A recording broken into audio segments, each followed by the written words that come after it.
Yes, well, thank you very much for having me and to joining this presentation.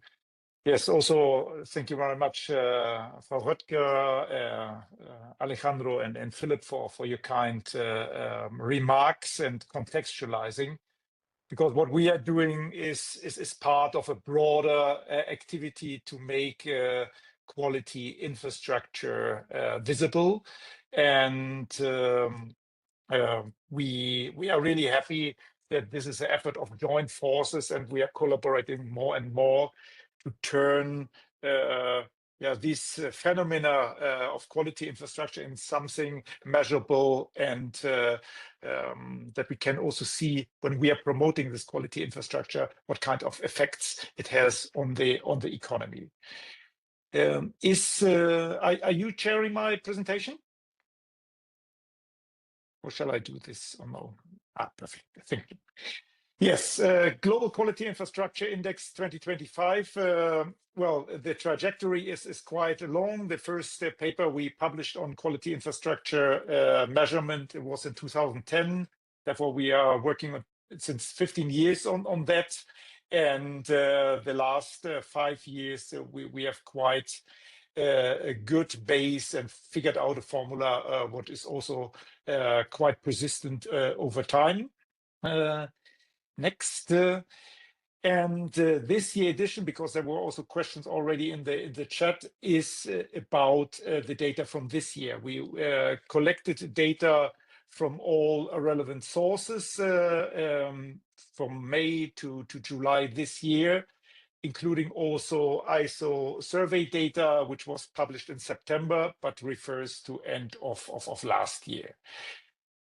What is the purpose of the GQII? Well, as Alejandro said, it's about evidence promotion of quality infrastructure for stakeholders within the quality infrastructure bodies, but also for the promoters in the development cooperation and other interested parties like policymaker, like a business person, business association, and at the end, all of us like consumers.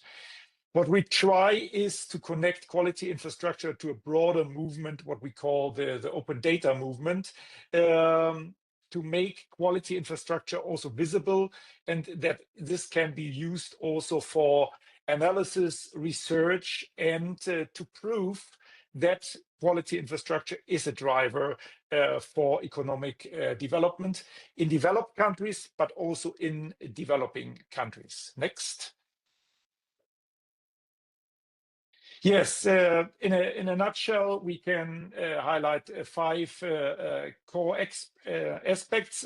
One, the most visible part and very attractive part is have a global ranking of 185 economies, and then you can see where your country is located in the world in relation of the whole quality infrastructure, but also regarding these different components. The second aspect is it's based on publicly available data. Most data are published on websites of international organizations, but some are published only on websites of national organization or regional organization, especially the accreditation data. We are covering the 4 key components of quality infrastructure. What is metrology, standardization, and accreditation, which includes also information about conformity assessment. And we, having had the experience, but also the support of many organizations and persons of the quality infrastructure community, we think this is really trustful data, what we share. And we curate also the data published by the international organizations, even synchronizing, naming, using ISO codes of countries. What we have also in the GQII, and we're a little bit proud of that, is that we have unique data which are only available at our data place. For example, overview about cross-border activities, overview about private standards, or other aspects. Next. Yeah, here we tried to play a little bit with artificial intelligence in visualization. Here you have again our main columns of the research and the databases: metrology, standardization, accreditation, and conformity assessment. And what you see below are the data sources in metrology. We're looking to the data from BIPM, but also from the regional metrology organizations. Within BIPM, we find a calibration and measurement capabilities. We find also the participation in CIPM consultative committees, a key and supplementing comparison. And what we add to the metrology component, and I think this is interesting, the number of calibration laboratories. This is the most close we are going to the demand side. In standardization, we are looking to the membership of two formal standard organization, ISO and IEC, the membership, and also the participation in technical committees. And we look, again, going more to the demand side, the number of certificates on management systems.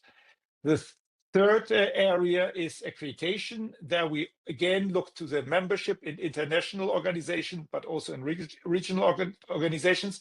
And then we look to all the scopes which are available and how many scopes a country covers, or accreditation body of a country covers.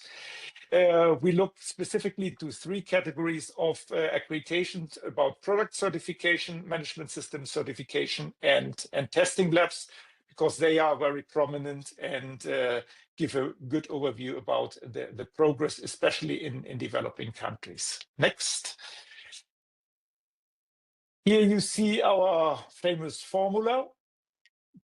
What you see here, that we have three lines, which are the sum building the GQII. One is about metrology, the other standardization and accreditation. And here you find the same indicators which I mentioned before by the sources. In metrology, we have 5 indicators. In standardization, we have 4. And in accreditation, we have 3. And we weight all according the same, because we don't actually know which is stronger and which is weaker. Therefore, it's a rule of thumb, it's approximation to represent then the different stages of the development. We did also some additional studies about the relation of these factors, and we are quite confident that the formula gives a good reproduction of the ranking globally. We expressed all the values in percentile ranks, therefore in numbers.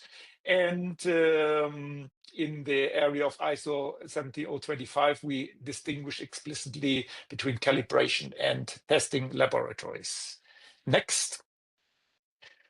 What I tried here is to relate our work to presentation of the global quality infrastructure in general. This is a representation which UNIDO coined and developed. And what you see, that you have different layers, starting from governance, about quality infrastructure institutions, quality infrastructure services, enterprises, and the final beneficiaries, customers and citizens, that the indicators are quite spread over different dimensions. Therefore, we think that these indicators reflect different aspects of quality infrastructure quite well. Okay, let's go to the results. And we can look to the results from different angles. First, we look to the world map.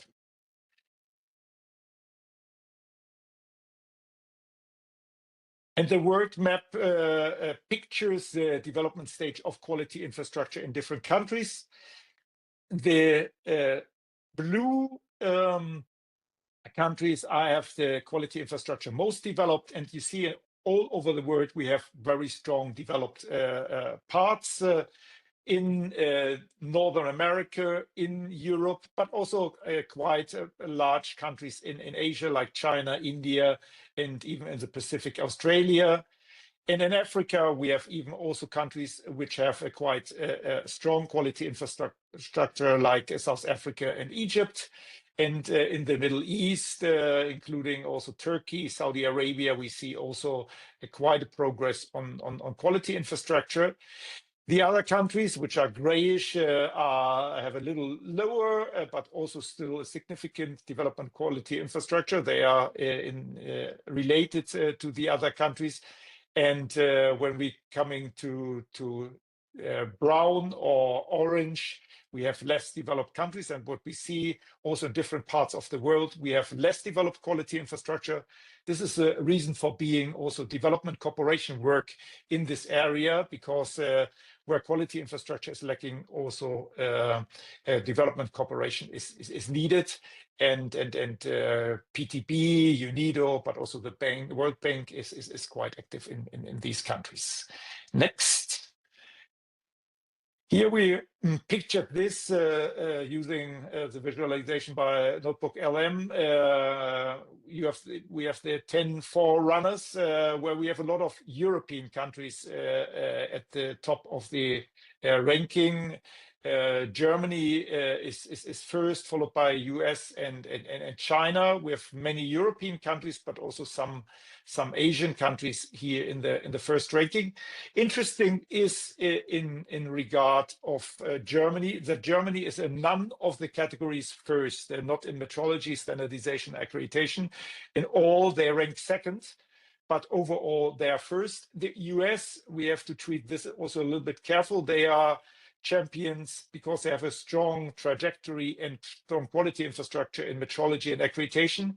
In standardization, they are lower, but we have to be careful because we looked only to ISO and IEC standards, and American-based international standards are quite significant also, but we have not captured this. Therefore, we always have to put some disclaimers. And as Philip already quoted, the GQII is not a global championship.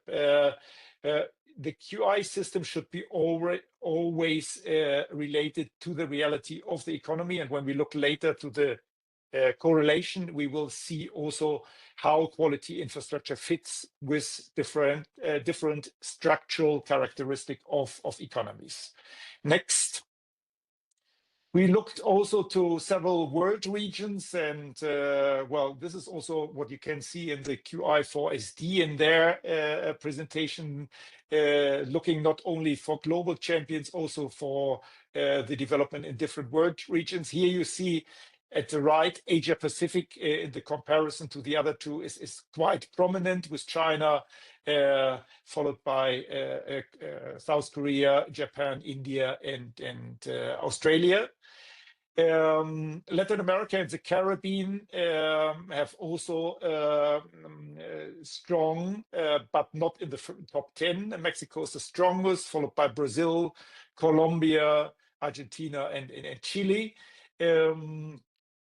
What we see in comparison, Sub-Saharan Africa, at least, as I mentioned already, South Africa has also quite developed quality infrastructure, also in the first 20, followed by other countries like Kenya, Tanzania, Nigeria, and Zimbabwe, which have also their quality infrastructure. Remember, we have 185 countries, and Zimbabwe 87 is quite a significant level of quality infrastructure, what they can build on.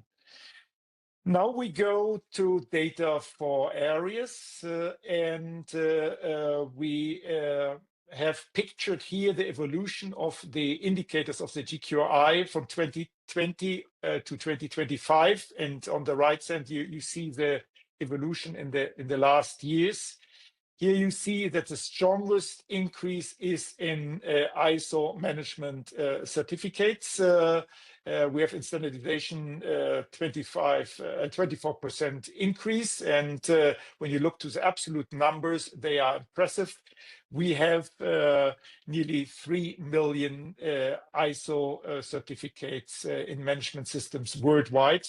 Comparing this with the number of enterprises we don't know exactly, is probably also limited, and there's still a range for increase, but this is the highest number what we have in general, and the highest increase. What we see also that this is corresponded also by the number of increasing accredited management certification bodies. There we have 4,000, and when you divide the 3 million by the 4,000, you see how many certificates one certification body is usually doing. Other factors, you see also that we have an increase also in testing labs. We have in the world currently accredited 70,000 accredited testing labs, but also other areas are increasing, and the whole quality infrastructure increased in the last 2 years.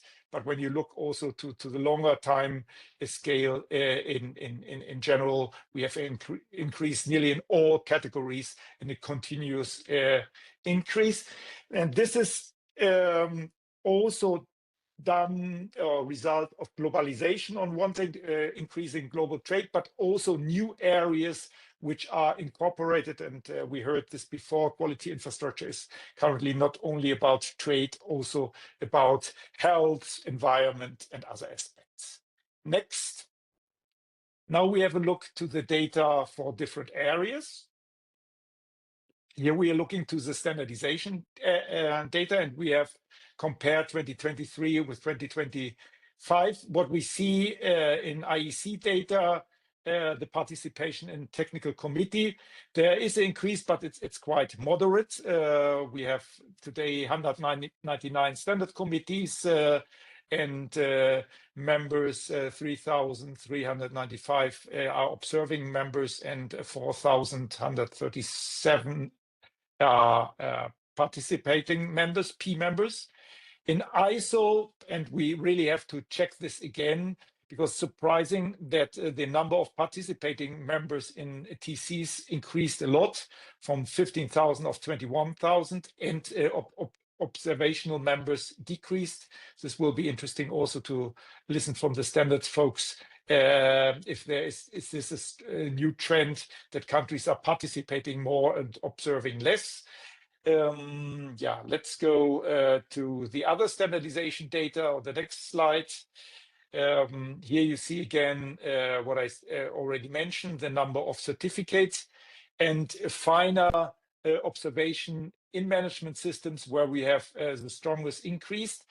ISO 9001 is still the strongest disseminated management system standard, and we have quite a significant increase here, but also increases in all the other areas. It's important to see how in environmental management system and occupational health and safety systems, which are the 3 big ones, are increasing, but also the more specialized ones like information security, food safety, energy, and medical devices, all of them increase. And especially, I think, information security, that we see also a very strong trend of growth.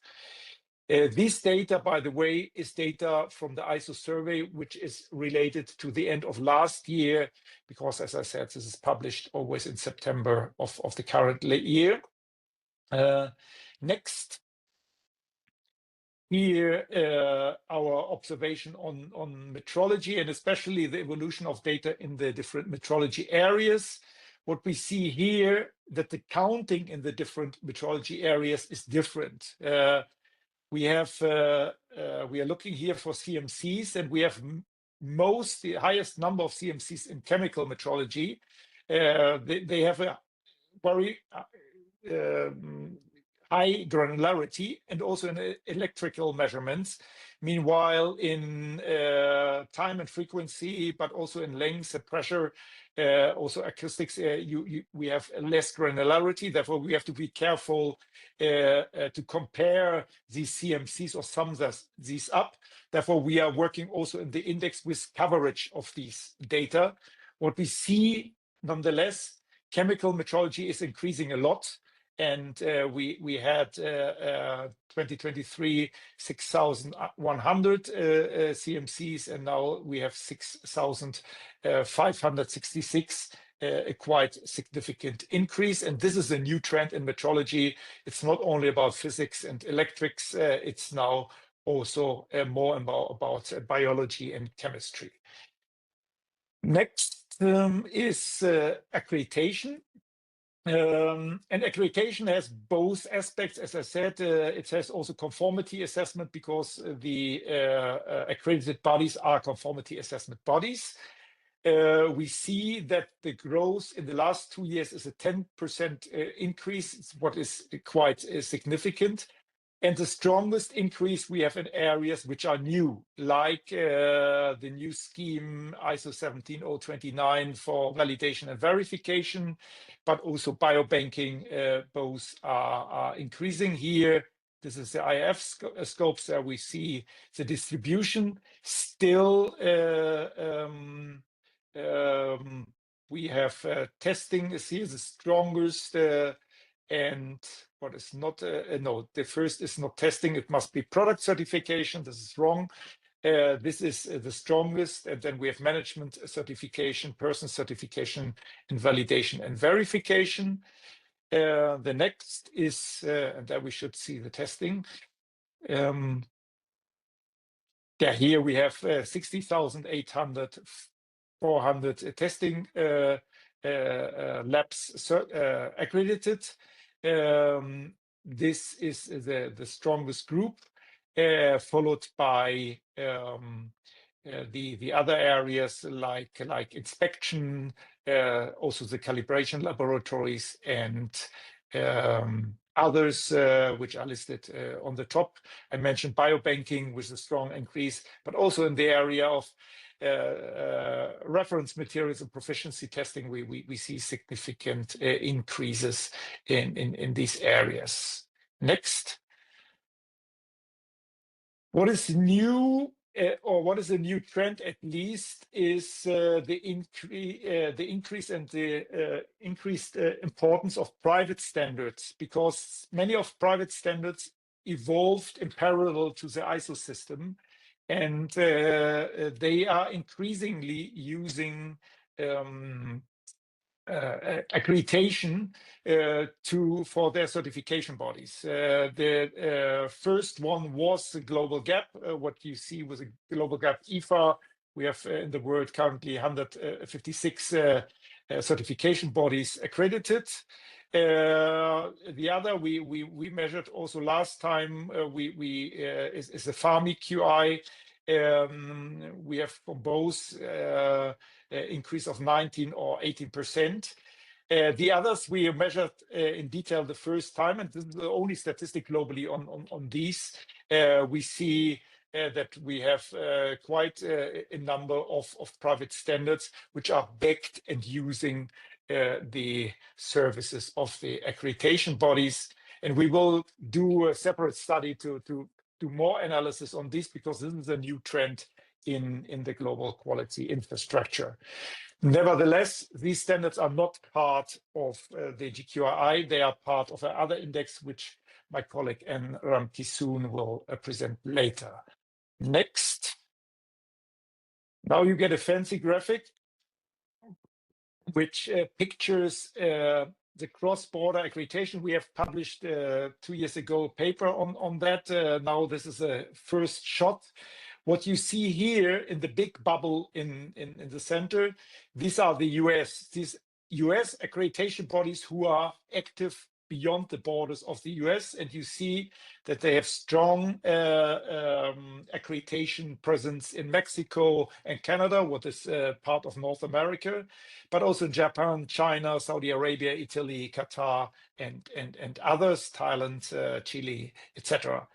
The other bubbles are also activities of other national accreditation bodies in other countries, and you see that in the middle range, India, the UK, China, Mexico, South Africa, Canada, Germany, Australia, and Italy, also quite active beyond their borders. And this is interesting also to look into the European accreditation bodies, which have the principle one accreditation body by country, that they are quite active also beyond their borders in a way to provide services where these services are not offered, and at the same time where they are demanded by the local industry. And we capture this data for the GQII because in many less developed countries where there is no accreditation bodies, the first indicator of quality infrastructure are accredited services, especially testing laboratories. Therefore, we use this data to get a long tail in the ranking of the GQII. Next, well, I won't say anything about this. This is what Anne Ramkissoon will present.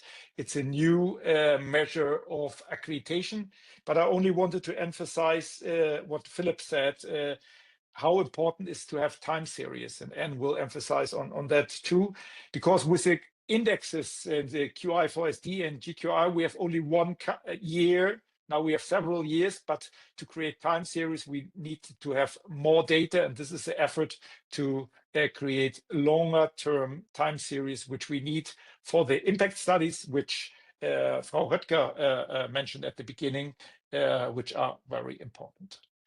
Let's go to the next. The next is about correlation, and one more. Well, here are some basics on correlations. Important is that correlations describe how two variables tend to change in relation to each other. Important is that correlation is not causation, and we have to be careful in the interpretation, because cause and effect relationships are not expressed by the correlation. But what we can see when we have a strong correlation, that there is something, and looking to different things, we can see that quality infrastructure is strongly related to the GDP, to export, innovations, and others. Next. Here you see our first correlation, which is with the GDP, and you have on the vertical axis our GQII score, on the horizontal the gross domestic product in a logarithmic scale in US dollars. And what you see that on the upper right, you have China and the US with a high GQII, but also high GDP. And on the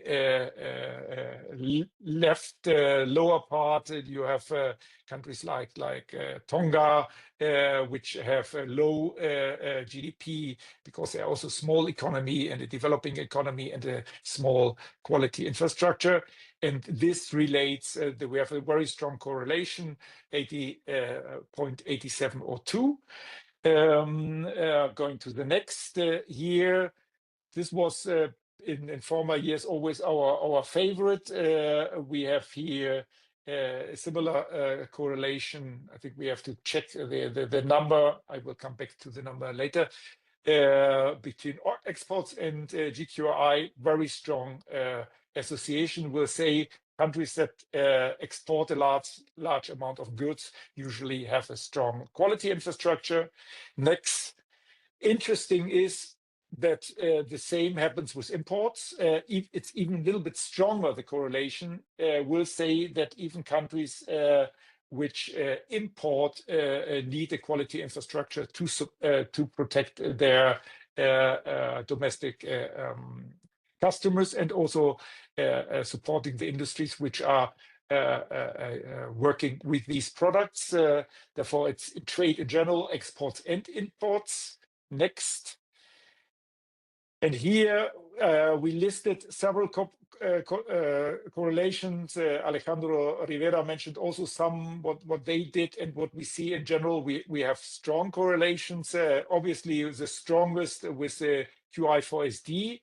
The main differentiator is that the QI4SD is looking also to the policy dimension, which we have not included in the GQI, and this created a certain difference.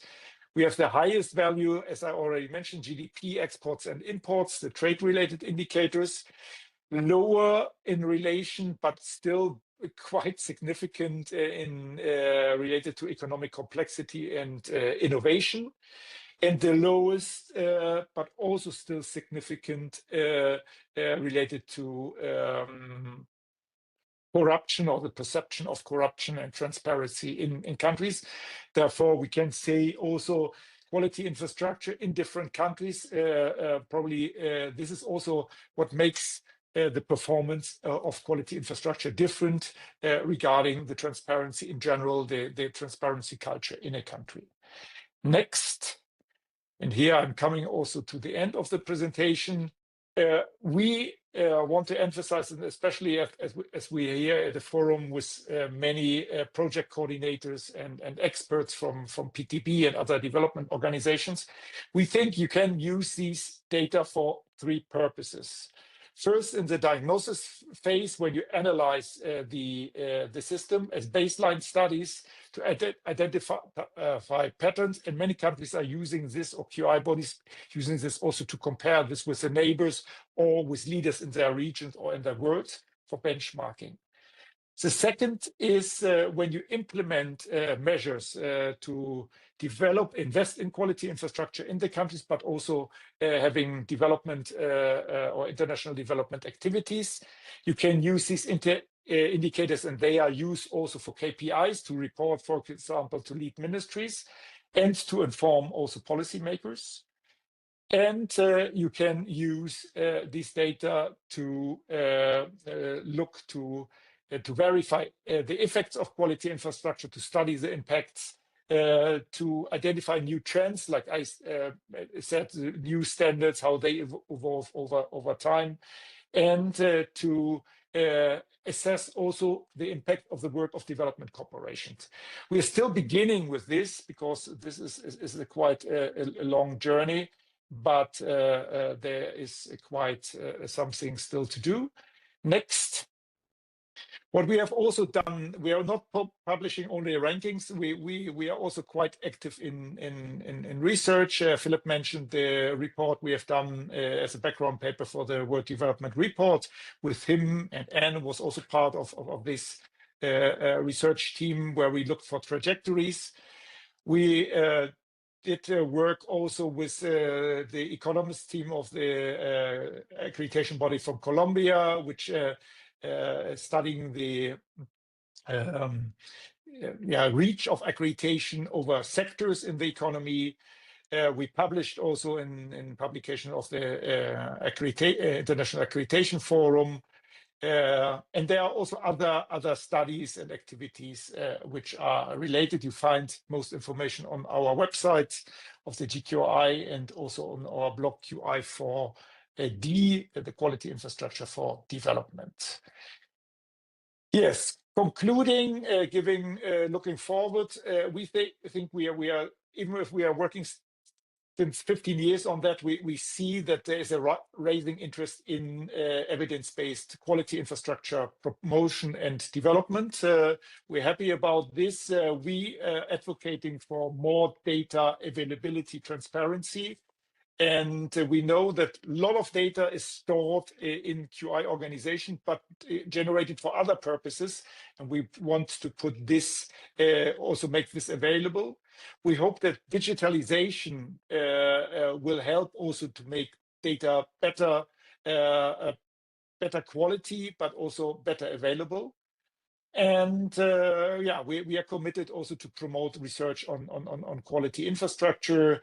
We want to continue, and we're also looking forward to the close collaboration on global QI indexes with PTB, UNIDO, and the INET QI community. And with this, I finished my long presentation, and thank you very much for your interest and also your questions in the chat. And if you have more questions, please address them there. Thank you very much.